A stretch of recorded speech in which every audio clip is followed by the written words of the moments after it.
This election, many of the swing ridings are in urban areas with urban voters, and many of the issues driving this campaign are socially driven issues. So how do you expect to make traction in those ridings?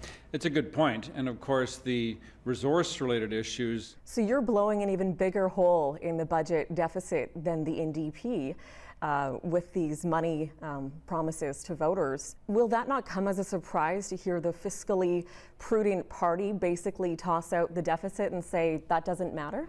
I have not heard from a single voter and have not heard from a single party member who thinks this is a time for austerity. Aren't you concerned about what that would mean in the future for your government when it's time to start paying that back? Well, unless we get sufficient economic growth, it'll be very hard to pay it back. Let's talk about party values. There have still been calls, continuing calls through the campaign to remove Laurie Thrones as candidate. When was the last time you spoke to him directly about this? Well, I talk to all our candidates regularly. It seems you're not willing to jeopardize a safe seat in the Fraser Valley at the expense of removing a candidate. What would it take for that to happen? Well, if a candidate is not subscribing to the party position. There has been some criticism about your leadership style, that you're unrelatable. How are you going to connect with voters in the waning days of this campaign? It's always a challenge for opposition leaders to get known before the election. And on the Christy Clark side with the Liberals, I mean, that might be more of a leap regarding policy. And can you come to a middle ground and reach some compromises? Will you have to concede a little bit on policy? A warm welcome for a familiar face on home turf, a leader who's no stranger here.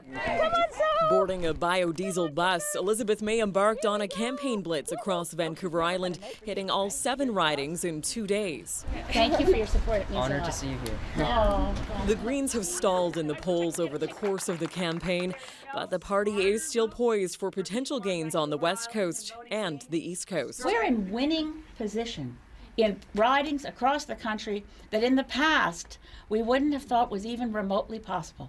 This is a crisis. With countless coastal communities serving as the campaign backdrop, there's little doubt the Greens are desperate to mobilize the environmental vote. What is the most critical issue for voters here that you are going to get those left of center votes? Salmon is a huge issue. Saving our southern resident killer whales is a huge issue. The climate crisis, sea level rise, these are huge issues. It's here on this island battleground the orange and green tug-of-war is particularly prominent. 5 of the 7 seats are held by the NDP. The other 2 are the Greens' only 2 seats. This is one of 2 ridings the Greens are fighting to protect. Paul Manley won the spring by-election in a surprise victory, but it's no guarantee he'll win it again in the general election.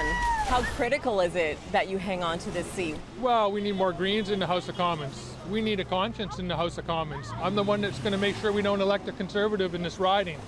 1, 2. And so a campaign that began with grand green ambitions is ending that way too. The chances that we are going to take all 7 seats on Vancouver Island are excellent. Tanya Fletcher, CBC News, Qualicum Beach, BC. The crowds, well into the hundreds here, waited for hours for this moment when they were able to cheer on Kennedy Stewart as he made his way through the crowd and up to the podium for his victory speech. And in that, he gave a nod to his time in federal politics as NDP MP for Burnaby South when he quoted Jack Layton as saying, "Don't let them tell you it can never be done." We did it! You did it!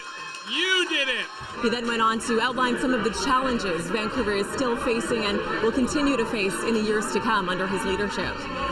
The opioid crisis and homelessness, congestion, and the lack of transit options, our small businesses and how they're struggling, and the lack of support for arts and culture. But most importantly, we've talked about our housing affordability crisis. So today, the people of Vancouver voted to take action on these challenges. And speaking afterwards to reporters, he was asked about what a tight race this ended up being, and he said, hey, nothing new to him. Well, if you follow my career, you'll know that close elections are kind of my forte. I won my first election as an MP with 1,000 votes, my second with 500 votes. I was kind of hoping for 250, but it seems like I'm closer to 1,000, but it keeps it exciting for everybody, and that's okay by me. A win's a win. Now, Kennedy Stewart was favored to win leading up into the election. He was essentially ahead in all of the polls. And that's why it was such a surprise that this race wound up being as close as it was.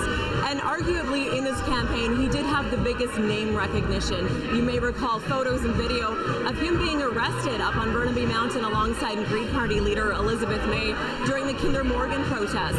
And aside from the environment, he's also taken a strong stand on gender equality. And that's why he said he's so pleased that 8 of the 10 new city councillors elected in Vancouver are women. Tanya Fletcher, CBC News, Vancouver. Tanya Fletcher joins us again tonight at the Victoria Legislature with the latest. Hi, Tanya. Thanks for being with us again. What happened? Take us through a timeline. Try and explain this, if you can help us.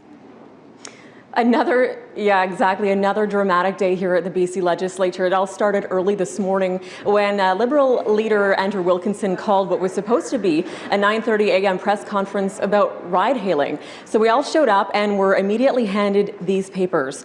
This is a sworn affidavit that was then read aloud by the opposition House Leader Mary Polak. Here's what she said. During that meeting, Speaker Darryl Plecas stated his wish that Alan Mullen be appointed as acting Sergeant-at-Arms of the Legislature after the departure of Gary Lenz from that position.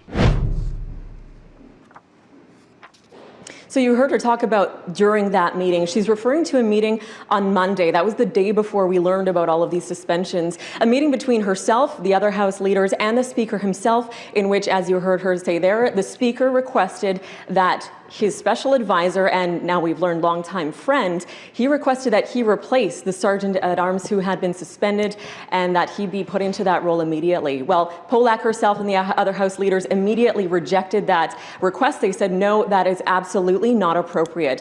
The Premier later spoke about an hour later, and he was asked about whether he knew if that request had been made by the Speaker to appoint his friend to that role. The Premier said, absolutely not. This is news to me. All I know is that the House leaders came to me and the Speaker saying that there was an investigation. He wasn't aware of the specific allegations. And actually today he called that good news because, of course, citing impartiality in the investigation. So he did call this a shock to the institution and a shock to the public. So that was just how the day started to unfold with all the drama, Vashi. And I can imagine, Tanya, that people wanted to hear from the Speaker and his special advisor. What are they saying?